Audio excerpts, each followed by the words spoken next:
નમસ્કાર વિદ્યાર્થી મિત્રો, આપણે સામાજિક વિજ્ઞાનનો 13મો પાઠ ઉત્પાદન ઉદ્યોગો ભણી રહ્યા છીએ, જેમાં આપણે સડક વાહનો પહોંચેલા છીએ. એની આગળના ભાગમાં આપણે રંગ રસાયણ, પ્લાસ્ટિક ઉદ્યોગ, ત્યાર પછી સિમેન્ટ ઉદ્યોગ, આ બધા ઉદ્યોગો વિશે જોયું હતું.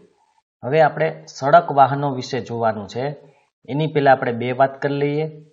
એક કે મેં આગળના ભાગમાં વાત કરી હતી કે હું તમને સિમેન્ટ ફેક્ટરી જે છે એની માહિતી આપીશ, એનો વિડીયો બતાવીશ. તો આજ સાંજ સુધીમાં તમને એ વિડીયો પણ મળી જશે કે જેમાં કાચો માલ કેવો હોય, એની સાધન સામગ્રી કેવી હોય, પાકો માલ કેવી રીતે બને, એ બધી માહિતી તમને વિડીયોમાં મળી રહેશે. બીજું કે આ પાઠના જે પ્રશ્ન જવાબ છે એની ચર્ચા પણ આપણે પાઠના અંતે કરી લેશું, અને થોડા સમયમાં એ પ્રશ્ન જવાબ તમને સાઇટ ઉપર પણ મળી જશે. તો વિડીયો આખો જોજો, જેથી તમને પ્રશ્ન જવાબ કેવી રીતે લખવા, ક્યાંથી પ્રશ્ન જવાબ આપણે મળી શકે એની માહિતી પણ મળી રહેશે. તો હવે આપણે શરૂ કરીએ સડક વાહનો. સડક વાહનો એટલે જે રસ્તા ઉપર ચાલતા હોય એવા વાહનો, જેને સડક વાહનો કહેવાય. સ્વતંત્રતા પહેલા આપણે વિદેશથી આયાત કરેલા ગાડીના ભાગોને જોડીને ગાડીઓ બનાવતા હતા. એટલે કે કાર જે હતી એ અહીંયા બનતી નહોતી. આપણે શું કરતા હતા, વિદેશથી એના જુદા જુદા પાર્ટ્સ મંગાવતા હતા અને પાર્ટ્સને અહીંયા જોઈન્ટ કરી અને ગાડી બનાવતા. એક પણ પાર્ટ્સનું ઉત્પાદન ભારતમાં નહોતું થતું સ્વતંત્રતા પહેલા. હવે તો ટ્રક, બસ, કાર, મોટરસાયકલ, સ્કૂટર તથા સાયકલ બનાવવાના કારખાના દેશમાં જ સ્થપાયા છે. એટલે કે હવે તો આપણે આ બધા જ સાધનો અહીંયા મળી રહે છે. કારણ કે ટ્રક હોય, બસ હોય, કાર હોય, બાઇક હોય, સ્કૂટર હોય કે સાયકલ હોય, કોઈ પણ વસ્તુ આપણા દેશમાં જ બને છે. એના માટેના કારખાનાઓ આવેલા છે. સડક વાહનોનું ઉત્પાદન મોટે ભાગે ખાનગી ધોરણે થાય છે. એટલે કે મોટે ભાગની કંપનીઓ છે એ પ્રાઇવેટ કંપની છે. એ બાઇક ઉત્પન્ન કરતી કંપનીઓ હોય, કાર ઉત્પન્ન કરતી કંપનીઓ હોય કે અન્ય કોઈ પણ, જેમ કે ટ્રક કે બસ, એ પણ મોટે ભાગે પ્રાઇવેટ કંપનીઓમાં જ ઉત્પન્ન થાય છે અથવા એનું ઉત્પાદન થાય છે. વિશ્વમાં વ્યાવસાયિક વાહનોના ઉત્પાદનમાં ભારતનું સ્થાન 5મું છે. વ્યાવસાયિક સાધનો એને કહેવાય કે જે કોઈ વ્યવસાય, ધંધા, રોજગાર માટે વાપરી શકાય અથવા તો એ સાધનોની મદદથી તમે વ્યવસાય કરી શકો. જેમ કે ટ્રાવેલ્સ ચલાવીને તમે પૈસાની આવક મેળવી શકો છો, ટ્રક ચલાવીને તમે માલ સામાનની હેરફેર કરીને પૈસા મેળવી શકો છો. તો આવા વાહનોને વ્યાવસાયિક વાહનો કહેવાય. તો વ્યાવસાયિક વાહનો ઉત્પન્ન કરવામાં ભારતનું સ્થાન 5મું છે વિશ્વની અંદર.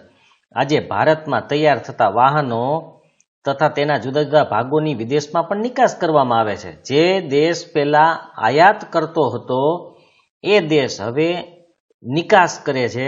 તો એ આપણી પ્રગતિ, આપણો વિકાસ કહી શકાય. ટ્રેક્ટર તથા સાયકલોનું પણ મોટા પ્રમાણમાં ઉત્પાદન થાય છે. ટ્રેક્ટર એટલા માટે કે આપણો દેશ ખેતી પ્રધાન છે અને સૌથી વધારે ખેતીમાં ટ્રેક્ટરની જરૂર પડે છે. અને સાયકલોના ઉત્પાદન પણ માં આગળ પડતા છીએ, કારણ કે સાયકલ એ સામાન્ય માણસને પણ પોસાય એવી વસ્તુ છે. માટે લગભગ દરેક વ્યક્તિ સાયકલ લઈ શકે છે. એટલે એનું ઉત્પાદન પણ મોટા પ્રમાણમાં થાય છે. અને ટ્રેક્ટર તથા સાયકલ જે છે એની નિકાસ પણ આપણે વિદેશમાં કરીએ છીએ. પરિવહન માટેનો બીજો આપણો જે ઉદ્યોગ છે એ જહાજ બાંધકામ છે. તો જહાજ આપણને ખબર છે બે પ્રકાર, હવાઈ જહાજ પણ કહેવાય અને પાણી ઉપર ચાલતા જહાજ પણ હોય. તો બંનેની માહિતી આપણે મેળવવાની છે. ભારતમાં જહાજ બાંધવાનો ઉદ્યોગ પ્રાચીન સમયથી જ છે. કારણ કે પ્રાચીન સમયમાં પણ આપણે જહાજો અથવા તો મોટી હોડીઓ એનો ઉપયોગ કરતા હતા. પણ વર્તમાન સમયમાં આધુનિક ઢબે જહાજ બાંધવાના મુખ્ય 5 કેન્દ્રો છે.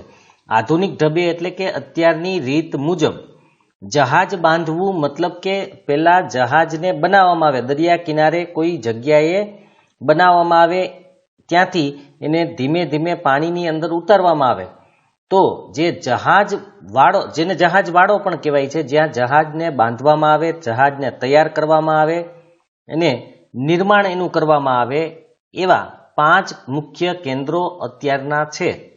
એમાં 5 કેન્દ્રોની અંદર પહેલું છે વિશાખાપટ્ટનમ, બીજું કોલકાતા, કોચી, મુંબઈ અને માર્મગોવા. આ 5 અત્યારના કેન્દ્રો છે જે આધુનિક ઢબે કે આધુનિક રીતે જહાજ તૈયાર કરે છે, જે જાહેર ક્ષેત્રના છે, એટલે કે સરકારી છે. આ 5 સરકારી કેન્દ્રો આવેલા છે કે જે જહાજ બનાવે છે. કોચી અને વિશાખાપટ્ટનમમાં મોટા કદ ધરાવતા વહાણોનું બાંધકામ થાય છે. ત્યાં બહુ ખૂબ જ મોટા, કારણ કે વહાણ ઘણા બધા મોટા હોય, જહાજ જેને કહીએ છીએ, એક એક ગામ જેવડા પણ જહાજ હોય. ઘણા બધા જહાજો વિશે તમે સાંભળ્યું પણ હશે. કદાચ તમે ટાઇટેનિક પિક્ચર જોયું હશે તો એના વિશે પણ ખબર હશે, જે હકીકતમાં બનેલી ઘટના છે. એટલા મોટા મોટા વહાણો કે જહાજો બનતા હોય છે. એમાં માલ સામાન માટેના પણ હોય, મનુષ્યોને લઈ જવા લઈ આવવા માટે પણ હતા એવા, કારણ કે પહેલાના સમયમાં તો બીજી કોઈ વ્યવસ્થા નહોતી હવાઈ માર્ગની, એટલે આવા જહાજોનું નિર્માણ પણ થતું હતું જે ખૂબ જ મોટા હોય. એવી જ રીતે કોચી અને વિશાખાપટ્ટનમમાં પણ મોટા કદ ધરાવતા જહાજોનું નિર્માણ થાય છે. આ ઉપરાંત ખાનગી ક્ષેત્ર ધરાવતી વહાણની ગોદીઓ સ્થાનિક જરૂરિયાત પૂરી કરે છે. વહાણની ગોદી જે નાની નાની હોડીઓ કે સ્ટીમરો જેવી વસ્તુઓ બનાવે એને ગોદી કહેવાય છે. એ પ્રાઇવેટ હોય છે અને એ પણ આવી રીતે જ સરકારી ક્ષેત્ર છે, એવી જ રીતે પ્રાઇવેટ ક્ષેત્રમાં પણ આવા જહાજ બનાવવામાં આવે છે. હેલિકોપ્ટરનું ઉત્પાદન પણ હવે આપણા દેશમાં થવા લાગ્યું છે, કારણ કે હેલિકોપ્ટર જે હવાઈ જહાજનો જ એક ભાગ છે, એટલે એનું ઉત્પાદન પણ થવા લાગ્યું છે. સૈન્યની જરૂરિયાતો માટે બેંગાલુરુ, કોરાપુટ, નાસિક, હૈદરાબાદ અને લખનૌમાં હવાઈ જહાજના ઉદ્યોગોના એકમો સ્થાપવામાં આવ્યા છે. સૈન્યની જરૂરિયાત માટે, જેને આપણે લડાકુ વિમાન કહીએ છીએ, જે યુદ્ધ માટે વપરાતા હોય એવા વિમાનો તૈયાર કરવા માટે, એની જે જે જરૂરિયાત હોય એ પૂરી કરવા માટે બેંગ્લોર છે, કોરાપુટ છે, નાસિક, હૈદરાબાદ ને લખનૌ આ જગ્યાએ ઉદ્યોગો સ્થાપ્યા છે, જે આવા જહાજના ભાગો અથવા જહાજનું નિર્માણ કરે છે. ભારતમાં હજુ સુધી યાત્રિકોના પરિવહન માટેના હવાઈ જહાજ બાંધકામનો પ્રારંભ નથી થયો. બરાબર આ યાદ રાખવાનું છે કે આપણે જે પેસેન્જર વિમાન છે એનું બાંધકામ કરવાનું કે ઉત્પન્ન કરવાનું કે નિર્માણ કરવાનું ઉદ્યોગ હજી સ્થાપવામાં આવ્યો નથી. સૈન્ય માટેનું એટલે કે લડાકુ વિમાન બનાવવાના છે, હેલિકોપ્ટરનું ઉત્પાદન થાય છે, દરિયાઈ જહાજનું ઉત્પાદન પણ થાય છે, પણ પેસેન્જર વિમાન જે છે એનું ઉત્પાદન હજુ ભારતમાં થતું નથી. ત્યાર પછીનો ઉદ્યોગ છે ઇલેક્ટ્રોનિક ઉદ્યોગ, જે અત્યારનો ખૂબ જ અગત્યનો કે મહત્વનો ઉદ્યોગ છે, કારણ કે ઇલેક્ટ્રોનિકની જે બધી ઇલેક્ટ્રોનિક વસ્તુઓ છે એની આપણા જીવન ઉપર ખૂબ જ અસર થાય છે. એના વિના આપણે ચાલી શકે તેમ પણ નથી. એ ટીવી હોય, રેડિયો હોય કે મોબાઈલ હોય, કમ્પ્યુટર હોય, આ બધા ઇલેક્ટ્રોનિક ઉદ્યોગમાં આવે. તો રેડિયો સેટ એટલે પહેલાં મોટા રેડિયો આવતા હતા, એ રેડિયોની વાત છે. ત્યાર પછી તો માચિસ જેવડા પણ રેડિયો આવવા લાગ્યા હતા, અને હવે તો આપણે મોબાઈલની અંદર ઇનબિલ્ટ હોય છે, એટલે કે એની અંદર જ રેડિયો આવેલા હોય છે. તથા ટેલિફોન ઉદ્યોગની સ્થાપના 1905થી ભારતમાં જ થઈ, જેને ઇલેક્ટ્રોનિક ઉદ્યોગની શરૂઆત કહી શકાય.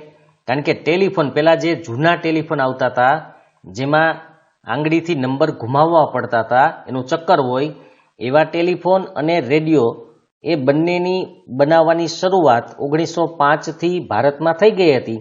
એટલે આમ કહીએ તો ઇલેક્ટ્રોનિક ઉદ્યોગની શરૂઆત પણ 1905થી થઈ હતી. ભારત ઇલેક્ટ્રોનિક્સ લિમિટેડ, જેને કહેવાય છે બેલ, પહેલાં એ નામ કદાચ મને યાદ છે ત્યાં સુધી એવું હતું, ભારત હેવી ઇલેક્ટ્રોનિક્સ લિમિટેડ, એટલે એનું નામ હતું BHEL, જેને ભેલ કહેતા હતા. હવે એ નામ બેલ થઈ ગયું છે, ભારત ઇલેક્ટ્રોનિક્સ લિમિટેડ, બેલ, BEL. બી એટલે ભારત, ઈ એટલે ઇલેક્ટ્રોનિક્સ અને એલ એટલે લિમિટેડ, જેની સ્થાપના બેંગલુરુમાં થઈ છે, એટલે કે બેંગ્લોરની અંદર એનો સ્થાપવામાં આવ્યું છે. હવે આ સ્થાપવાનો હેતુ શું હતો? તો જેનો હેતુ સેના એટલે કે આપણું જે સૈન્ય છે તે આકાશવાણી એટલે કે રેડિયો, હવામાન વિભાગના ઉપકરણો બનાવવાનો હતો.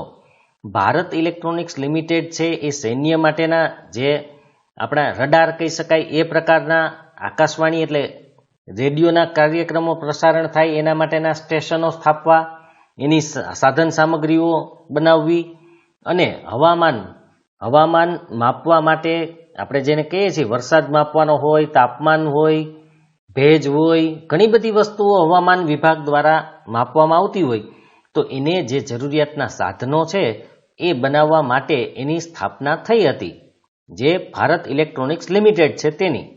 આજે ઇન્ડિયન સ્પેસ રિસર્ચ ઓર્ગેનાઇઝેશન એટલે કે ઇસરો, આઈ એટલે ઇન્ડિયન, એસ એટલે સ્પેસ એટલે કે અવકાશ, આર એટલે રિસર્ચ, ઓ એટલે ઓર્ગેનાઇઝેશન.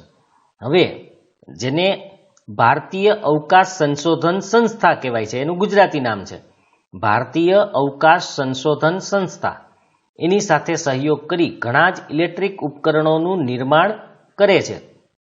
હવે બરાબર યાદ રાખજો કે આ જે BEL છે એ આપણું જે રિસર્ચ ઓર્ગેનાઇઝેશન છે ઇસરો, એની સાથે સહયોગ કરી એટલે કે બંને સાથે વાટાઘાટો કરી નક્કી કરે કે કયા સાધનોની જરૂરિયાત છે એ પ્રમાણે ઇલેક્ટ્રિક ઉપકરણોનું ઉત્પાદન કરે છે. આ ઉદ્યોગ એટલે ઇલેક્ટ્રોનિક્સ ઉદ્યોગ. તો આ ઉદ્યોગે સામાન્ય લોકોના જીવનમાં તથા દેશના અર્થતંત્ર અને લોકોની જીવનશૈલીમાં ઘણું જ પરિવર્તન કર્યું છે. આપણે જોઈ શકીએ છીએ કે લોકોના જીવનમાં, દેશના અર્થતંત્રમાં ઘણો બધો ફેરફાર આવી ગયો છે આ ઉદ્યોગથી. કારણ કે ઉદ્યોગોનું પ્રમાણ વિસ્તરતું જાય છે, ઉદ્યોગોનો વિકાસ થતો જાય છે, લોકોને રોજગારી મળતી જાય છે અને આપણી જીવનશૈલી છે એમાં પણ એનું મહત્વનું સ્થાન છે. એટલે આપણા જીવનમાં ઘણું બધું પરિવર્તન આવી ગયું.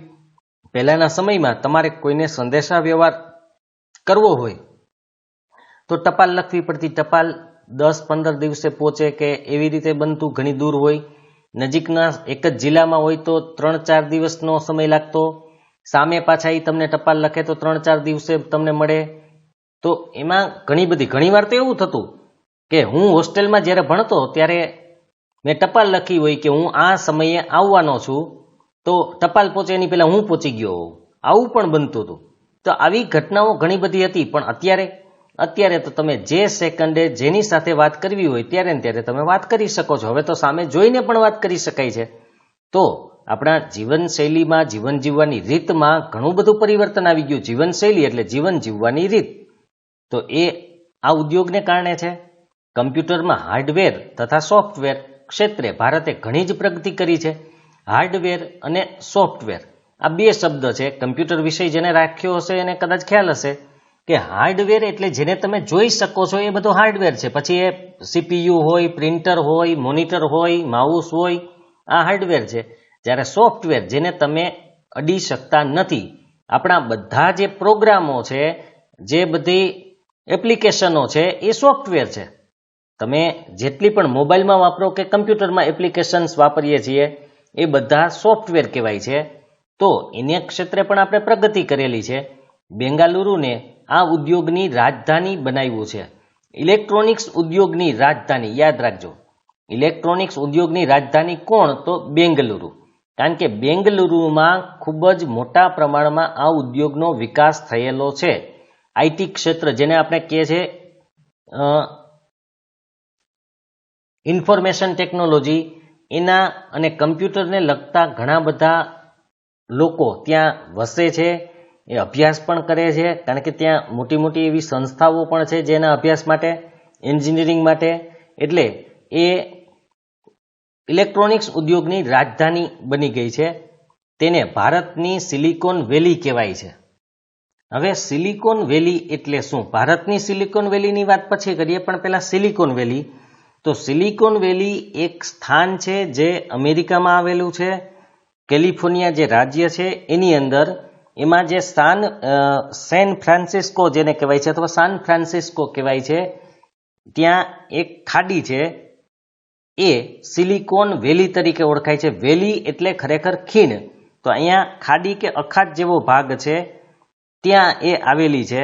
અને એને સિલિકોન શબ્દ એટલા માટે કહેવાય છે કે મોટે ભાગે જે ટ્રાન્ઝિસ્ટર હોય ઇલેક્ટ્રોનિક્સની અંદર એ સિલિકોન બેઝના હતા અને એનું મોટા પ્રમાણમાં ઉત્પાદન ત્યાં થતું હતું. ખાસ કરીને IC ઇન્ટિગ્રેટેડ સર્કિટ્સ જેને કહેવાય છે એની ચીપ જે હોય એનું પણ ઉત્પાદન મોટા પ્રમાણમાં થતું હોવાથી એને સિલિકોન વેલી નામ આપી દીધેલું છે. એ એક પ્રદેશનું જ નામ છે. તો એવી જ રીતે ત્યાં જેમ મોટા પ્રમાણમાં કમ્પ્યુટર કે ઇલેક્ટ્રોનિક્સ આઇટમો ઉત્પન્ન થાય છે, એવી જ રીતે ભારતની સૌથી વધુ ઇલેક્ટ્રોનિક્સ આઇટમ બેંગલુરુની અંદર ઉત્પન્ન થાય છે, માટે એને સિલિકોન વેલી કહેવાય છે, પણ ભારતની સિલિકોન વેલી છે. આ ઉદ્યોગના વિકાસ માટે સોફ્ટવેર પાર્ક, વિજ્ઞાન પાર્ક તથા પ્રાદ્યોગિકી પાર્ક બનાવવામાં આવ્યા છે. જુદા જુદા વિભાગોમાં વર્ગીકરણ કરવામાં આવ્યું છે.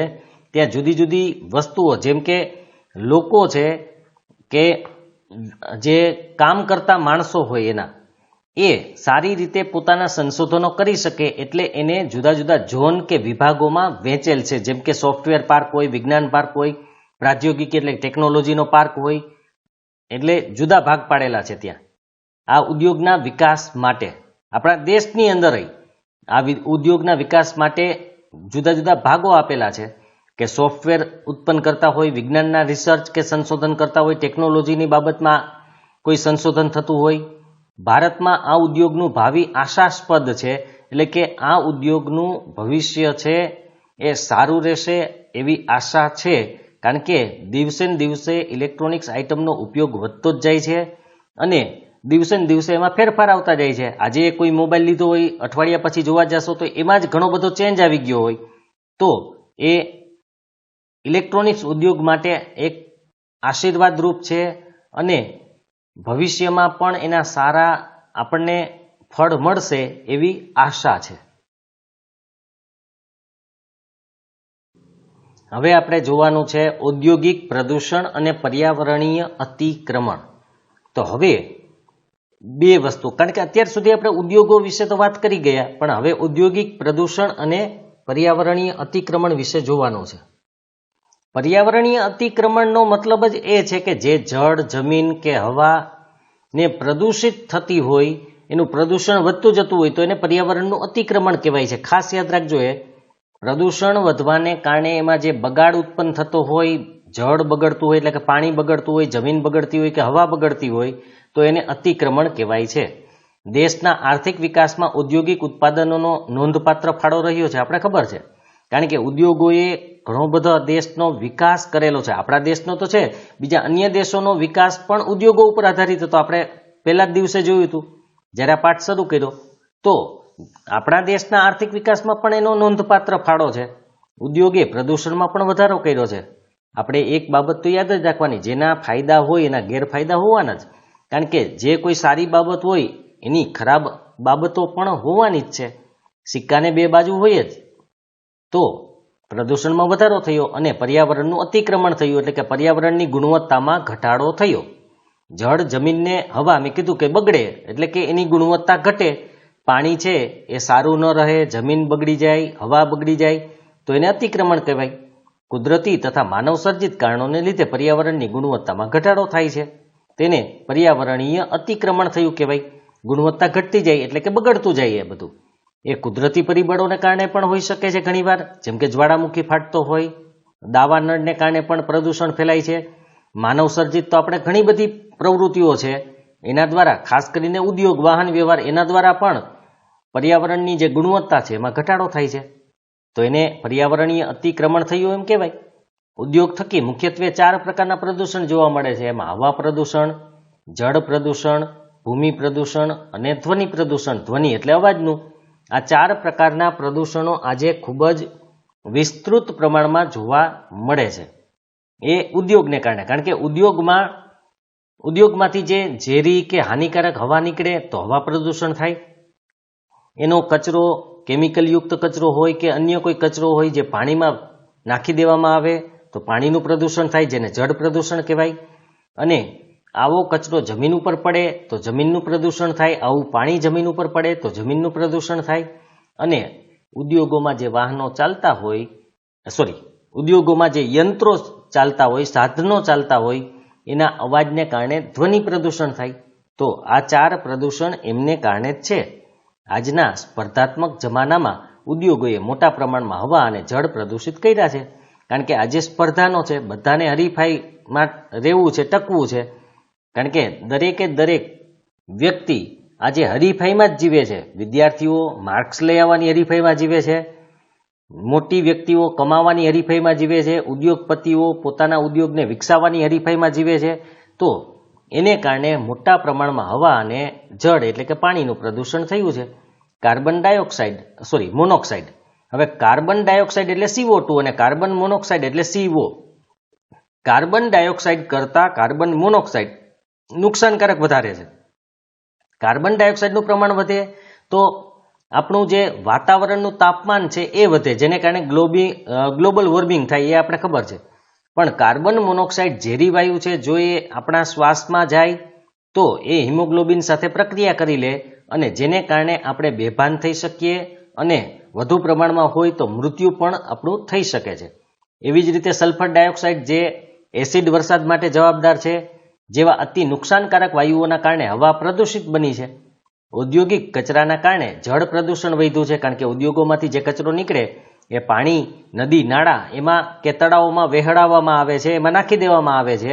એને કારણે જળ પ્રદૂષણ વધ્યું છે. આજે ઘણા કારખાના નિયમને અવગણીને ઔદ્યોગિક રીતે દૂષિત થયેલા પાણીને નદીમાં વહાવી દે છે. આપણે ખબર છે કારખાનામાંથી જો દૂષિત કચરો કે પાણી નીકળે તો એને પહેલાં શુદ્ધ કરી અને પછી નાખવાનું છે, ડાયરેક્ટ નાખી દેવાનું નથી. અથવા તો આવો જે હાનિકારક કચરાવાળું પાણી સીધું નાખી શકાય નહીં. પણ ઘણા કારખાનાવાળા એ લોકો એવા છે કે જે નિયમને ગણકારતા નથી, એટલે કે અવગણી નાખે છે અને પોતાનું દૂષિત જે પાણી છે એ સીધું નદીમાં ભેળવી દે છે. આજે પાણી દૂષિત કરતાં અતિ દૂષિત બન્યું છે. દૂષિત નહીં પણ અતિ દૂષિત બન્યું છે. ખાલી બગડ્યું નથી પણ ખૂબ જ બગડી ગયું છે એમ કહીએ તો ચાલે. તો એ સૌથી મોટો આનો નુકસાનકારક પોઈન્ટ કહી શકાય. આનો કોઈ ફાયદો નથી. ઉદ્યોગોનો નુકસાનકારક પોઈન્ટ સૌથી વધારે આ છે. ધ્વનિ પ્રદૂષણ પણ માનવ જીવન માટે બહેરાશનું એક કારણ છે, કારણ કે વધુ ઘોંઘાટવાળા વાતાવરણમાં રહેતી વ્યક્તિ એનો સ્વભાવ ચીડિયો થઈ જાય. ઘણી વખત વધારે અવાજમાં રહેવાને કારણે બહેરાશ પણ આવી શકે છે. તો ધ્વનિ પ્રદૂષણ પણ આપણા માટે નુકસાનકારક છે, કારણ કે જે ખાસ કરીને આપણે વાત થઈ હતી સુતરાઉ કાપડ કે કાપડની ફેક્ટરીમાં કામ કરતા હોય તો એના મશીનોના ખટાખટ અવાજ આવતા હોય તો લાંબા ગાળે એ બહેરાશ પણ અનુભવે છે. આખો દિવસ આવા અવાજમાં રહેવાને કારણે એ ઘરે આવે ત્યારે એનો આખું માનસિક હાલત ખરાબ થઈ ગઈ હોય, જેથી એનો સ્વભાવ ચીડિયો થઈ ગયો હોય, એને બોલાવ્યો ન થાય. આપણે બોલાવીએ ત્યાં એ જોરથી અવાજ કરે. કારણ એક જ છે કે વધુ અવાજમાં રહેવાને કારણે જોરથી બોલવાની આદત પણ થઈ ગઈ હોય અને માનસિક હાલત પણ એની ખરાબ થઈ જાય છે. આને કારણે ઉદ્યોગોમાં જૂની મશીનરી તથા પરિવહનના સાધનોના કારણે અવાજનું પ્રદૂષણ વધ્યું છે. જૂની મશીનરી જેમાંથી ખૂબ જ અવાજ આવતો હોય અને વાહન વ્યવહારના સાધનોનો પણ અવાજ, એમાં આપણે ખબર છે ટ્રાફિક જામ થાય એટલે બધા હોર્ન વગાડતા હોય, તો એ અવાજ ખૂબ જ વધી ગયો છે. અતિશય ઘોંઘાટના કારણે મનુષ્ય માનસિક તાણ પણ અનુભવે છે. માનસિક તાણ એટલે કે ટેન્શન, મગજનો દુખાવો થાય.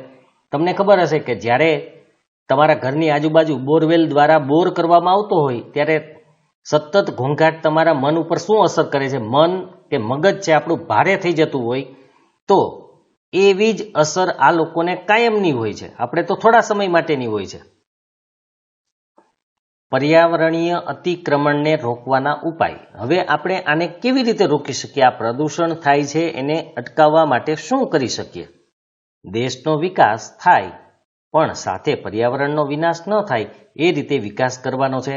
કારણ કે આપણે એમ લાગે કે ઉદ્યોગો સ્થાપીએ એટલે દેશનો વિકાસ થાય. 100% ચોક્કસ થાય, એમાં ના ન કહી શકાય. પણ એ દેશના વિકાસને કારણે જો પર્યાવરણને નુકસાન થતું હોય તો એ નુકસાનને આપણે એટલે કે અવગણી તો ન શકીએ ને, એને આપણે ગણવું તો પડશે જ. કારણ કે ઉદ્યોગો કદાચ નહીં હોય, ઓછા હશે તો ચાલશે, પણ પર્યાવરણનો વિનાશ થઈ જાય, બગડી જાય તો થોડું ચાલશે. કારણ કે પર્યાવરણ બગડી ગયા પછી રહેશો ક્યાં? તો પર્યાવરણ આપણા માટે અતિ મહત્વનું છે. ઉદ્યોગો છે મહત્વના, એમાં ના ન કહી શકાય, પણ સૌથી વધુ મહત્વ પર્યાવરણનું છે, એ આપણે ભૂલવું જોઈએ નહીં. ઔદ્યોગિક વિકાસનું યોગ્ય આયોજન કરી પ્રદૂષણની માત્રા ઘટાડી શકાય. જો આયોજનયુક્ત હોય, આપણે હમણાં જ વાત થઈ કે નિયમને અવગણીને ગમે તેમ કચરો નાખી દેવો, તો એ તો પ્રદૂષણ વધશે. પણ એનું આયોજન હોય, ચોક્કસ જગ્યાએ કચરો ફેંકવો, એની જે પદ્ધતિઓ હોય કે એમાંથી હાનિકારક કચરાને કેવી રીતે દૂર કરી શકાય, એ દૂર કર્યા પછી જ પાણીને છોડવું જોઈએ. આવી બધા નિયમો મુજબ પાલન કરે, એનું આયોજન કરવામાં આવે તો પ્રદૂષણની માત્રા ઘટી જાય. ઉપકરણોની ગુણવત્તા તથા ઈંધણની પસંદગી દ્વારા પણ પ્રદૂષણ ઓછું કરી શકાય. ઉપકરણોની ગુણવત્તા એટલે કે સાધનોની ક્વોલિટી સારી હોવી જોઈએ, જેથી પ્રદૂષણ ઓછું થાય. ઈંધણની પસંદગી, તમે કોલસો વાપરો તો પ્રદૂષણ થવાનું જ છે. એના કરતાં પેટ્રોલ ડીઝલમાં ઓછું પ્રદૂષણ થાય ને એના કરતાં પણ જો આપણે કુદરતી વાયુ એટલે કે જે ગેસ છે, ખાસ કરીને મિથેન અને બ્યુટેન જેવા, તો એ બંને ગેસોનો ઉપયોગ કરવાથી પ્રદૂષણની માત્રા ઘણી ઘટી જાય છે. તો એ પણ મહત્વનું છે કે આપણે કયા પ્રકારનું ઈંધણ કે બળતણ વાપરીએ છીએ. તમે જોયું હશે કે ઘણી વાર આપણે પેટ્રોલની જગ્યાએ ઘણા બધા લોકો કેરોસીન નાખે તો શું થાય? કારણ કે એન્જિનનો અવાજ વધી જાય, એમાંથી ધુમાડો નીકળવા માંડે. આવા ઘણા બધા વાહનોમાં નાખતા પહેલાં, હવે તો ઓછું થઈ ગયું. તો ઈંધણની પસંદગી પણ આપણા માટે એટલી જ મહત્વની છે. હવામાં ઉત્સર્જિત થતા પ્રદૂષણને ફિલ્ટર, સ્ક્રબર યંત્ર કે પ્રેસિપિટેટર્સ દ્વારા નિયંત્રિત કરી શકાય. હવે ઘણી ખાણવાળી જગ્યા હોય, જ્યાં ખાણ ખોદતા હોય ત્યાં હવામાં રજકણો ઉડતા હોય. અમુક બીજી ફેક્ટરીઓ હોય જ્યાં ધાતુની નાની નાની ભૂકીઓ ઉડતી હોય, તો આવી જગ્યાએ ફિલ્ટર વાપરવામાં આવે. સ્ક્રબર યંત્ર છે કે જે યંત્ર પ્રદૂષિત જે કણો હોય એને ખેંચી લે. એવી જ રીતે પ્રેસિપિટેટર્સ પણ એ જ છે કે હવામાં તરતા કે હવામાં ઉડતા રજકણો કે નુકસાનકારક કોઈ કણો હોય, પાર્ટિકલ હોય, તો એ પાર્ટિકલને ખેંચી અને એના ઉપર પ્રોસેસ કરી એને યોગ્ય કે શુદ્ધ સ્વરૂપમાં રૂપાંતર કરી અને પછી એને હવામાં ફેંકવામાં આવે છે કે છોડવામાં આવે છે. તો આવા સાધનો દ્વારા આપણે ઘણું બધું નિયંત્રિત કરી શકીએ. ઉદ્યોગોના પ્રદૂષિત પાણીને નદીમાં છોડતા પહેલા શુદ્ધિકરણ કરી જળ પ્રદૂષણ નિવારી શકાય. તમારા કચરો યુક્ત જે પાણી હોય એટલે કે ઉદ્યોગોનું કચરાયુક્ત પાણી હોય એને છોડતા પહેલા જો એનું શુદ્ધિકરણ કરી નાખે, એમાંથી હાનિકારક તત્વોને દૂર કરી નાખે, તો સારી રીતે આપણે એ પાણીનો ઉપયોગ ફરીથી પણ કરી શકાય, અથવા તો એ પાણી કોઈને નુકસાન કરતા તો ન જ રહે. ઉદ્યોગોના પ્રદૂષિત પાણીને પ્રક્રિયા દ્વારા શુદ્ધ કરી શકાય છે. ઘણી બધી પ્રક્રિયાઓ છે. એ પાણીને પહેલા મોટી ટાંકીઓમાં ભરી રાખવું જેથી કચરો નીચે બેસી જાય. એનું શુદ્ધિકરણ ઘણી બધી રીતે આપણે કરી શકીએ એમ છીએ. તો એ પ્રદૂષિત પાણીને પ્રક્રિયા દ્વારા શુદ્ધ કરી પછી જ નદી નાળાઓમાં છોડવું જોઈએ. તો અહીંયા આપણો પાઠ છે એ પૂર્ણ થાય છે. હવે આપણે સ્વાધ્યાયના પ્રશ્ન જવાબની ચર્ચા કરી લઈએ. તો સ્વાધ્યાયમાં આપણે પહેલો પ્રશ્ન છે, નીચેના પ્રશ્નોના ઉત્તર સવિસ્તર લખો. એટલે કે વિસ્તૃત પ્રશ્નો છે. એમાં પહેલો પ્રશ્ન છે, ખાંડ તથા ખાંડસરીના કારખાના ક્યાં સ્થપાયા છે અને શા માટે? તો આનો જવાબ આપણે જ્યાં પ્રશ્ન છે ત્યાં જ જોઈ લઈએ. હું લેખિત સ્વરૂપમાં તમને સાઇટ ઉપર આપી જ દઈશ, પણ અત્યારે આપણે પ્રશ્ન ક્યાંથી લખવો, કેવી રીતે લખવો એ હું તમને સમજાવી દઉં. તો આપણો પ્રશ્ન છે કે ખાંડ અને ખાંડસરીના જે કારખાના છે એ ક્યાં સ્થપાયા છે અને શા માટે? તો પહેલા આપણે એની વાત કરી લઈએ તો મહારાષ્ટ્ર, ઉત્તર પ્રદેશ, તમિલનાડુ, કર્ણાટક, આંધ્રપ્રદેશ, ગુજરાત વગેરે રાજ્યોમાં ખાંડના કારખાના છે જ. એ ઉપરાંત ગુજરાતમાં બારડોલી, ગણદેવી, સુરત, નવસારી, સાયણ, વ્યારા, ભરૂચ, કોડીનાર, તલાળા, ગીર વગેરે સ્થળોએ આ ખાંડના કારખાના સ્થપાયા છે. હવે શા માટે?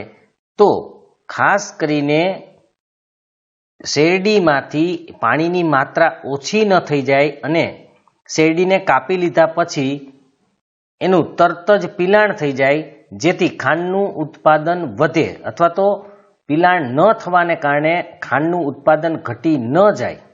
એટલા માટે એના ઉદ્યોગો જે ઉત્પાદન ક્ષેત્ર હોય એની નજીકના સ્થળોએ સ્થાપવામાં આવે.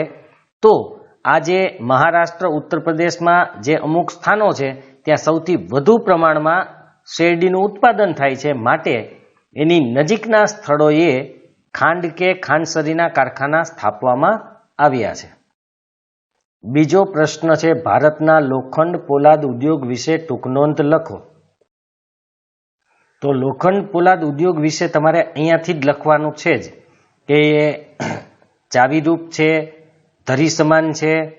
ત્યાર પછી જ્યાં આપણે લોખંડ ની શરૂઆત કેવી રીતે થઈ એની વાત કરવાની છે ભારતની અંદર. ખાસ તો ભારતની અંદર ક્યાં પહેલું કારખાનું સ્થાપવામાં આવ્યું, ક્યારે એનો વિકાસ થયો, જે તમે અહીંયા જોઈ શકો છો જમશેદપુર, અને કઈ કઈ જગ્યાએ એના કારખાના આવેલા છે એ પણ તમે લખી શકો છો.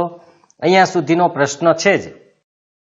તો એ ભારતના લોખંડ પોલાદ ઉદ્યોગ વિશેની વાત છે જે તમે એમાંથી લખી શકશો. ત્યાર પછીનો પ્રશ્ન છે ઉદ્યોગોના મહત્વ પર ટૂંક નોંધ લખો. તો આ પ્રશ્ન તમને સીધો પાઠમાંથી નહીં મળે, પણ આપણે આપણી રીતે આખા પાઠને સમજીને આનો ઉત્તર કે જવાબ લખવાનો હોય છે. તો એ જવાબ હું અત્યારે બોલી દઉં છું, પછી સાઇટ ઉપર તમને વ્યવસ્થિત લખીને મૂકી દઈશ. તો ઉદ્યોગોનું મહત્વ શું છે? તો ઉદ્યોગો શું કરે? પ્રાથમિક જે કુદરતી આપણી પેદાશો છે એને ઉપયોગમાં લઈ અને વધારે ઉપયોગી એવા રીતમાં એનું રૂપાંતર કરે છે. જેમ કે કપાસમાંથી કાપડ બનાવવું, શેરડીમાંથી ખાંડ કે ગોળ બનાવવો. તો આ એનું વધારેમાં વધારે ઉપયોગી રૂપાંતર કરવાનું કામ કરે છે. ઉદ્યોગોથી આપણા દેશનું ઉત્પાદન વધે છે અને લોકોનું જીવન ધોરણ પણ ઊંચું આવે છે, લોકોને રોજગારી મળે છે. એ ઉપરાંત આપણું જે ટેકનોલોજીનું જ્ઞાન છે એ પણ વધે છે, આપણી ઉત્પાદન ક્ષમતા વધે, ઉત્પાદન ક્ષમતા વધવાથી આવક વધે, આવક વધવાથી ખરીદ શક્તિ પણ વધે અને દેશની જે આર્થિક સ્થિરતા છે એ પણ મજબૂત થાય છે. તો આવી રીતે આપણે એનું મહત્વ લખી શકીએ છીએ. ત્યાર પછીનો ઉદ્યોગ છે સુતરાઉ કાપડ ઉદ્યોગ, જે આખો આપણો મુદ્દો છે જ હું તમને બતાવી દઉં. તો અહીંથી આપણે સુતરાઉ કાપડ ઉદ્યોગ વિશે લખવાનું છે કે સૌથી પહેલા એનો ઉદ્યોગ ક્યાં સ્થપાણો, કઈ કઈ જગ્યાએ એની મિલો આવેલી છે, એ બધું તમે આમાંથી લખી શકશો. એની સામે કઈ સમસ્યાઓ ઉત્પન્ન થયેલી છે, કયા દેશોની અંદર આપણે સુતરાઉ કાપડની નિકાસ કરીએ છીએ, આ બધી વસ્તુ તમારે એમાં લખવાની છે.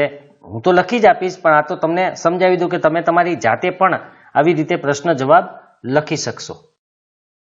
બીજો પ્રશ્ન છે મુદ્દાસર ઉત્તર લખવાનો.